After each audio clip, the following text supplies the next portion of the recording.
Hey guys, welcome back to day one of the Solo Travel Bootcamp free e-course. So today I'm going to be running you through the day one topic, which is 5 things that are important to keep in mind when traveling solo. So I'm not sure whether you've read a bit about my story, but I'm going to quickly give you a little rundown, just so you have a little bit of learning about me and what I'm all about. So I'm Ash, founder of Adventure Travel Pro. I have always loved travel. I've been passionate about it my whole life, so much so that I actually quit my corporate job and decided to go backpacking for a year. I saved up a lot of money. I had the option of, do I want to buy a house? Do I want to go traveling? What do I want to do with my life? And at that point in my life, I realized that I don't know. I'm really miserable in my job. I've done everything. I've ticked all the boxes up until this point. I graduated from school. I think it was within the top 5% of the state. I got my internship. I got my graduate program. I got a promotion within the graduate program, moved to Sydney for my job. And then I was getting paid a great salary, but I was miserable. And that's what I realized, was that I had followed all of the steps, everything that you've been taught from school that should make you happy. And I was miserable. I was so stressed. And I made that decision that, my options were, I could either use the money that I had earned to date to buy a house, which would be the next step on the typical success bucket list. Or, I could quit everything. I could drop it all. I was single at the time. I didn't have a house. I didn't have a lot of commitments or anything like that. My other option was, do I want to use this time now to go backpacking, live my dream? And I decided that was the right way to go. So I quit my job. I moved back from Sydney to Melbourne. Moved back in with my family just for a couple of months. And then I got ready and then jetted off to go traveling around the world for a year. So it was one of the most liberating and scary experiences of my life. And it's definitely something which I don't take it lightly. Solo travel, it is incredible. It is the most amazing, life-changing experience, but it does take balls. It also takes planning. You do need to prepare. And that's why in this topic, I really want to talk to you guys about 5 really important things that you want to consider before you actually decide to go solo traveling. So the first thing that I wanted to talk about is remembering your why. Now, this is something which I feel a lot of people don't talk about, and it's such an important part to traveling solo, especially when you're going overseas for the first time. So when you're traveling overseas, there will be, as I said, amazing moments. You'll visit incredible destinations. You will have amazing personal growth and discovering more about yourself than you ever have before, meeting amazing people, taking incredible photos. But at the same time, you will 100% have low days. There'll be the days where you wake up thinking, oh my God, I'm really alone, I'm single, whatever it could be, whatever your common limiting beliefs are, I promise you, they will come to light when you travel solo.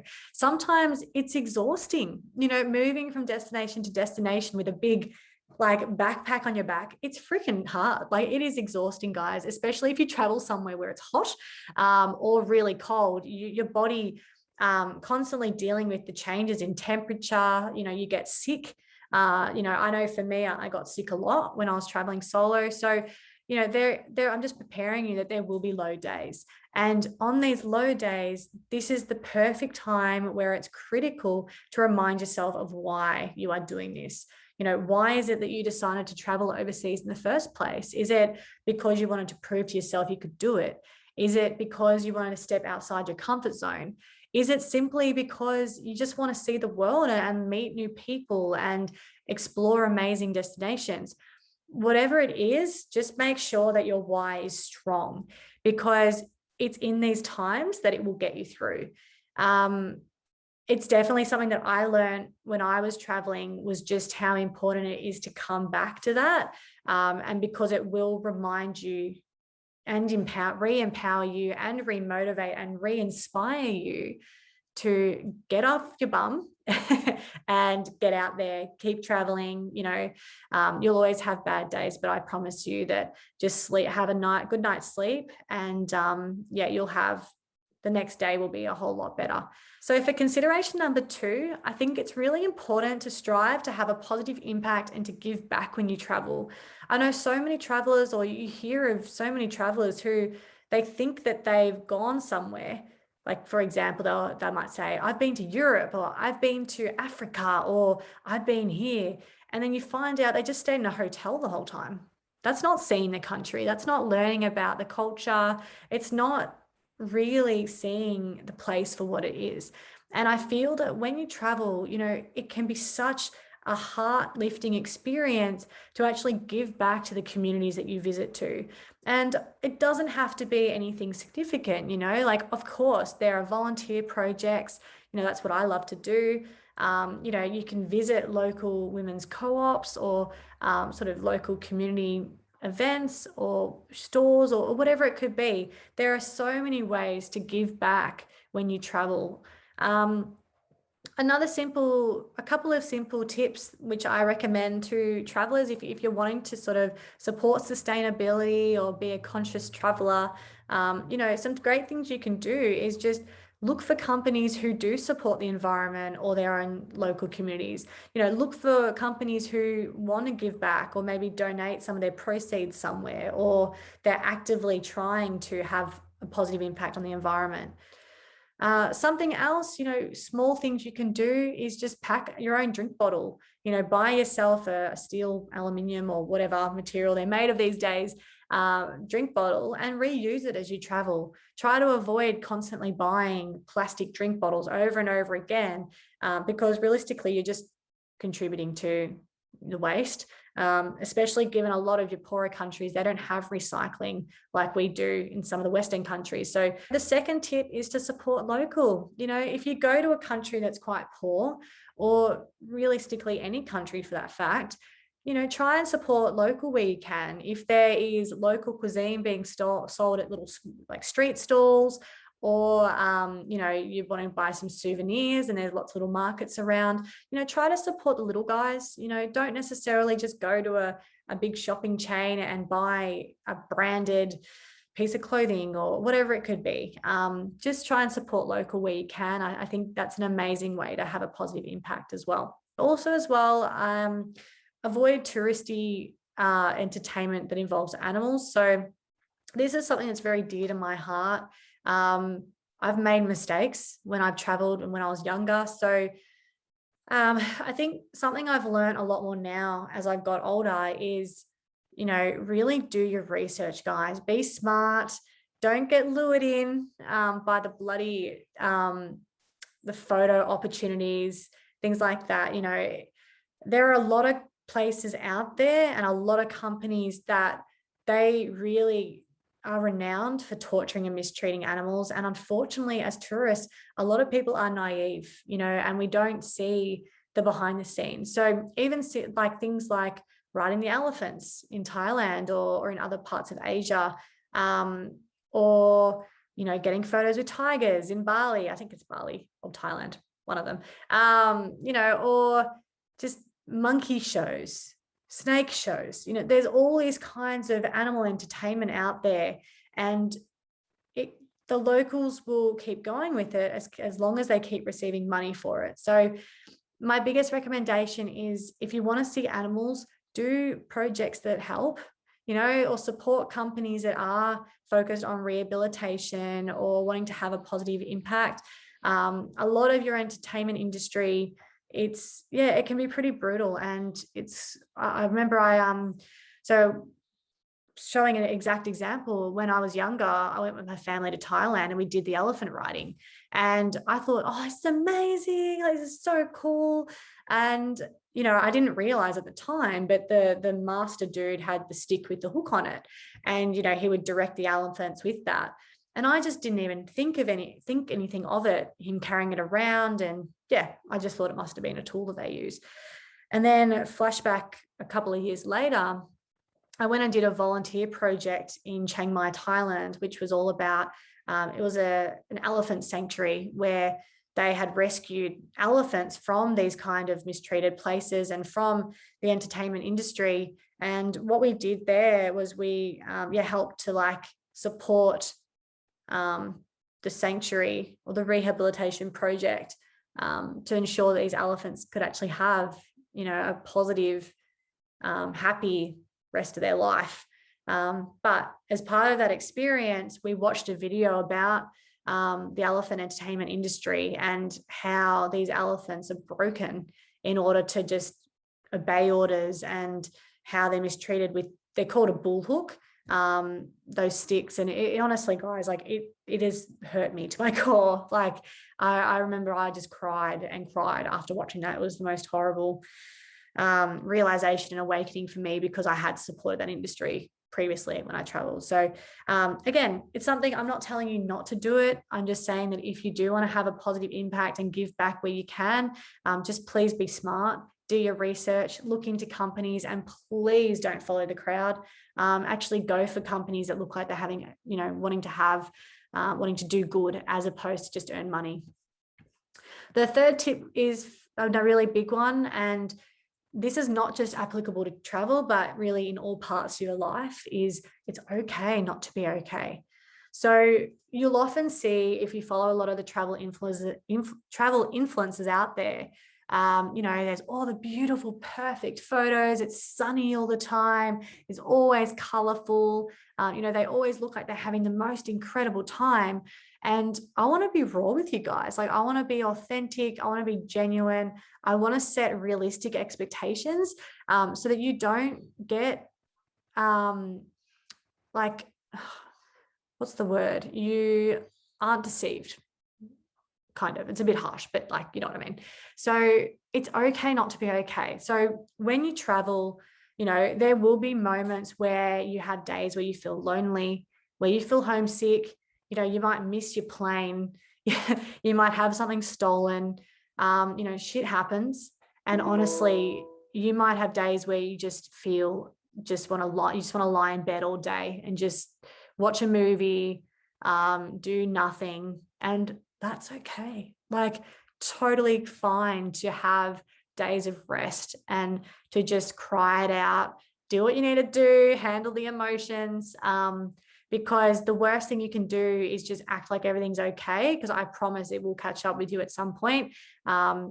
It's just important to listen to your own emotions and listen to your body and take the time out if you need it. Travel can be hard, especially if you're backpacking for a longer period of time and you're only going to be staying in places for 3 to 4 days, if that, and then moving to your next destination. It's not only physically taxing, but it's also emotionally and mentally taxing, constantly thinking of where you're going, always being in unfamiliar destinations where you don't know where your local grocery supermarket is. You don't know where your local chemist is. You don't know your way back to your hostel. You've got to relearn all of those things. You're constantly outside of your comfort zone. So yeah, I just want to reassure you that it's all right not to be feeling amazing all the time when you're traveling. And that's part of the journey. It's almost the best part of the journey, because those are the days where you grow and you become more resilient, and you just let yourself be you. I think it's such a critical part of traveling. So some of the tips that I have for when you're having a low day is that you want to remind yourself of your why. Why you're doing this in the first place. Try and bring back that inspiration and reflect on, what your goals were and what you're trying to achieve with this trip. Secondly, organize a call with family and friends, even if it's just a call to just cry to them over the phone and just tell them it's really hard. That's fine. It's okay to be vulnerable. And I'm sure that if you do that, they'll support you as best they can.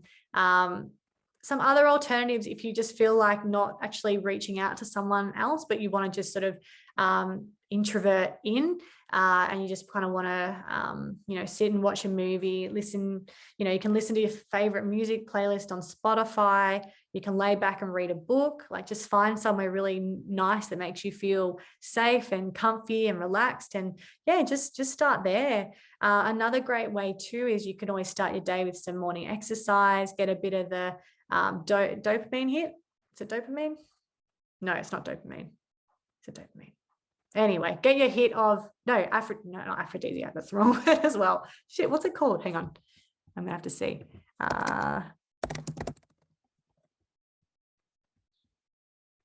Endorphins, that's the one, guys. Sorry, ignore me. So do your morning exercise, get a little bit of the hit of endorphins. That's going to make you feel a lot better.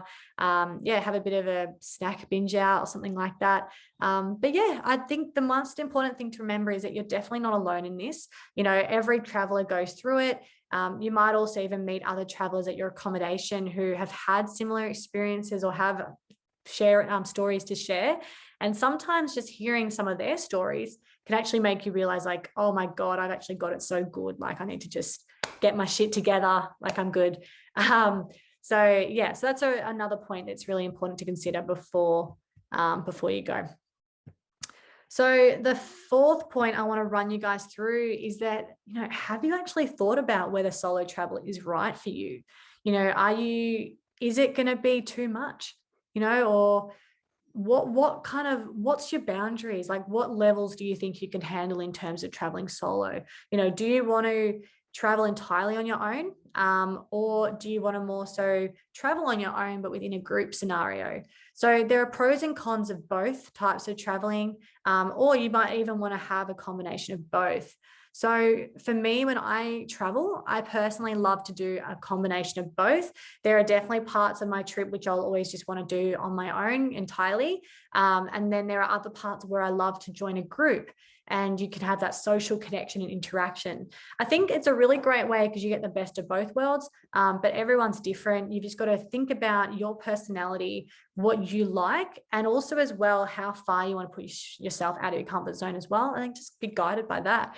But I think the important thing is just to consider it. Consider it first, that you do have options. You don't have to entirely travel on your own. There are group tours. There's volunteer projects. There's so much stuff out there, guys, now to allow you to travel overseas on your own, but you don't fully have to be completely independent if you don't want to. So those are the main points that I want to cover in today's lesson. I hope you guys have got some value out of it, or at least it's sort of started to get the wheels turning and your brain thinking about things that are important to consider before you go. If you have any questions on this lesson, anything that you would love to throw back at me, or maybe it's triggered some other questions, or you have feedback, just press the reply email and shoot it through to me, and I'll do my best to help answer your questions. You can also follow us on Instagram or check us out on YouTube. I've got the links in the email below, and you guys can keep track of some of the tutorials and things that we post on those platforms too. You can also reach out to me through those platforms as well, through direct message as well. So that's it for this lesson, guys. I'm so excited to then see you tomorrow for day 2, where I'm going to be sharing some top tips to consider in order to improve safety when traveling solo. So until tomorrow, guys, I will see you then. Bye.